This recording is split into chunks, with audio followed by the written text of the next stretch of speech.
வணக்கம். இருந்தால் ரத்த தானம், இறந்தால் கண்தானம் அப்படின்ற வகையில இருக்கும்போது ரத்த தானமும் இறக்கும்போது கண்தானமும் செய்யலாம். தேவைப்படுற யாருக்காவது உதவியா இருக்கும். இதே மாதிரி இன்னைக்கு நம்ம வீடியோல என்ன பார்க்க போறோம் அப்படின்னு பாத்தீங்கன்னா, இருந்தா மீன் இறந்தா கருவாடு அப்படின்னு மேட்டூர் டேம்ல இருந்து கொண்டு வரப்பட்ட நெத்திலி மீன் பொடி கருவாடு வாங்கிட்டு வந்திருக்கோம். இதை வச்சு மண் சட்டியில குழம்பு வைக்க போறோம். இது எப்படி வைக்கிறது அப்படின்றத உள்ள போய் பார்க்கலாம் வாங்க. நம்ம வாங்கி வச்சிருக்க பொடி நெத்திலி கருவாடை ஒரு பாத்திரத்தில் கொட்டிக்கலாம். அதுக்கு பிறகு பச்சை தண்ணி ஊற்றி நல்லா அலசிக்கலாம். இது பொடி கருவாடு அப்படின்றதுனால இதில் இருக்க தலையை பிக்க தேவையில்ல. இதில் உப்பும் இருக்காது. கடல் கருவாட்டில் தான் உப்பு இருக்கும், அது நீளமாக இருக்கும். அதனால் அதில் இருக்க தலையை பிச்சு போடணும். இதில் அந்த வேலையெல்லாம் இல்லை. ஒரு தடவை அலசிட்டு இதில் இருக்க தண்ணியை வேறு பாத்திரத்துக்கு ஊற்றிடுங்க. இதுக்கு அடுத்து இது ஊற்றின பிறகு திரும்பி 2வது தடவை பச்சை தண்ணி ஊற்றி 2 தடவை அலசிக்கலாம். இந்த மாதிரி 2 தடவை அலசி முடித்த பிறகு கை பொறுக்கிற அளவு நல்ல மிதமான சூட்டில் சுடுதண்ணி ஊற்றி 3வதாக அலசி வச்சுக்கலாம். இப்போ அலசி முடித்த பிறகு இந்த கருவாடை எல்லாத்தையும் நல்லா தண்ணி இல்லாமல் புழிஞ்சு ஒரு பாத்திரத்தில் எடுத்து வச்சுக்கலாம்.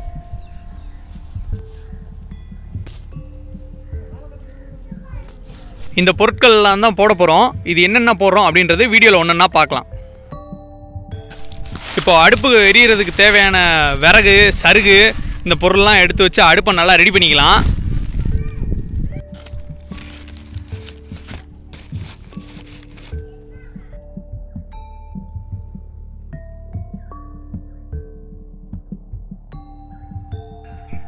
இப்போது சட்டி எடுத்து வச்சுக்கலாம்.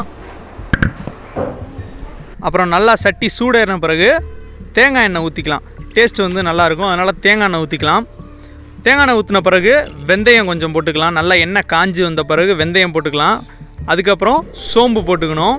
இது நல்லா போட்ட பிறகு நல்லா ஃப்ளேவராகவும் அது நல்லா பொரியவும் ஆரம்பிக்கும். அப்போ கரண்டியை வச்சு நல்லா கிண்டி விட்டுறணும்.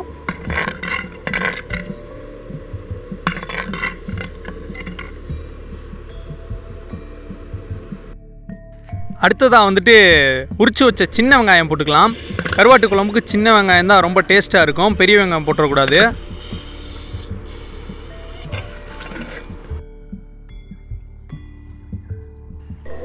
அப்புறம் வெட்டி வச்ச பச்சை மிளகா போட்டுக்கலாம். அதுக்கப்புறம் உரிச்சு வச்சுருக்க வெள்ளைப்பூடு பல்லு போட்டுக்கலாம். இதுக்கப்புறமா கடைசியாக உருவி வச்சுருக்க கருவேப்பிலையை போட்டுக்கலாம். இப்போ இதெல்லாம் போட்டுட்டு நல்லா வதங்குற அளவுக்கு கிண்டி விடணும்.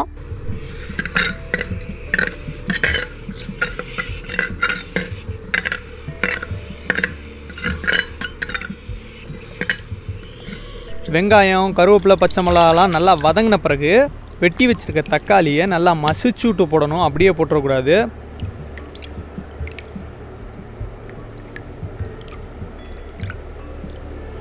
இந்த தக்காளியை நல்லா கிண்டி விட்டுறலாம். இது வதங்கட்டும். அதுக்குள்ளே நம்ம புளி தண்ணி ரெடி பண்ணிடலாம். இந்த புளி தண்ணி பார்த்திங்க அப்படின்னா ஒரு நெல்லிக்காய் அளவு புளி போட்டு தண்ணியில் கரைச்சி வச்சுட்டு நல்லா தட்டி வச்சுருக்க வெங்காயம், ஒரு 5-6 வெங்காயம் தட்டி வச்சுருக்கணும் அம்மியில். அதை எடுத்து போட்டுக்கலாம். அதுக்கப்புறமா வெட்டி வச்சுருக்க ஒரு பச்சை மிளகா போட்டுக்கலாம். அப்புறம் ஒரு தக்காளி, அதையும் நல்லா மசிச்சு விட்டு போட்டுக்கணும்.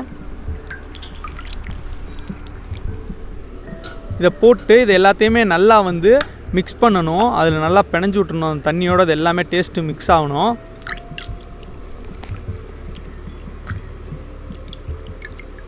இதுக்கப்புறம் குழம்பு மிளகாப்பொடி, குழம்பு மிளகாத்தூள்னு சொல்கிறது 2 ஸ்பூன் போட்டுக்கலாம். அப்புறம் வேணுன்ற அளவு உப்பு கொஞ்சம் போட்டுக்கலாம். போட்டு இது எல்லாத்தையுமே நல்லா மிக்ஸ் பண்ணிடணும். 1 ஸ்பூன் அளவு மஞ்சத்தூள் போட்டுக்கலாம். போட்டு அதை நல்லா கிண்டி விட்டுக்கலாம். இது கிண்டி விட்ட பிறகு நம்ம கரைச்சி வச்சுருக்க புளி தண்ணியை இதில் அப்படியே எடுத்து ஊற்றிக்கலாம்.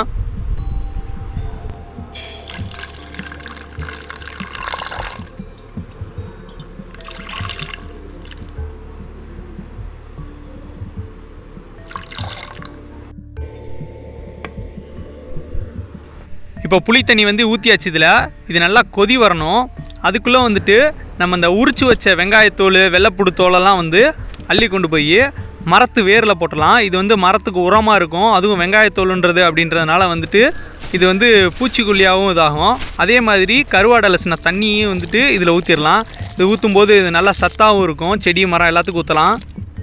குழம்பு நல்லா கொதி வந்துருச்சு. இப்போ நம்ம கருவாட்டை எடுத்து போட்டுக்கலாம். ஃபுல்லாக அந்த கருவாடை எல்லாத்தையுமே இதில் போட்டுட்டு நல்லா கிண்டி விட்டுடலாம்.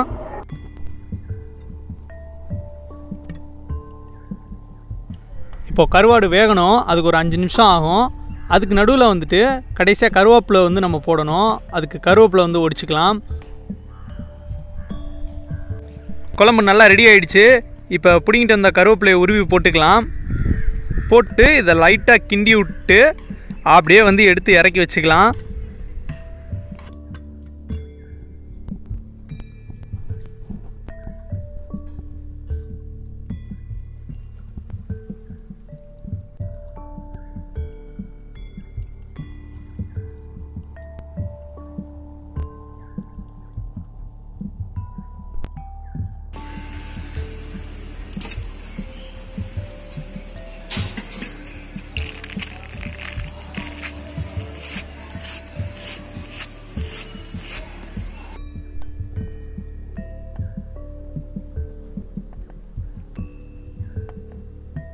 இப்போது குழம்பை இறக்கிட்டு இதை எடுத்து ஒரு கரண்டி போட்டு டேஸ்ட்டும் எப்படி இருக்குது அப்படின்றதையும் பார்த்துடலாம்.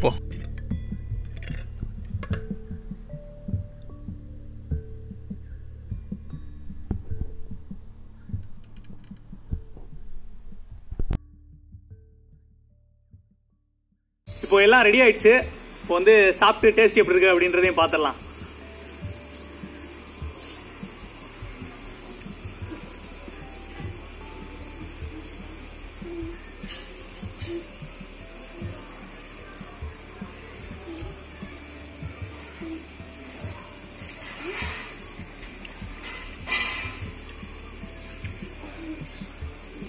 மொச்ச குழம்பு நல்லா அருமையா இருக்கு, நல்லா சுவையா இருக்கு. நீங்களும் உங்க வீட்டில் ட்ரை பண்ணி பாருங்க. இதோட டேஸ்ட் எப்படி இருக்கு அப்படின்னு சொல்லிட்டு கமெண்ட்ல பண்ணுங்க. ஓகேங்களா? இந்த வீடியோ உங்களுக்கு பிடிச்சிருந்துச்சு அப்படின்னா லைக் பண்ணுங்க, கமெண்ட் பண்ணுங்க, உங்க ஃப்ரெண்ட்ஸ் அண்ட் ஃபேமிலிக்கு ஷேர் பண்ணுங்க.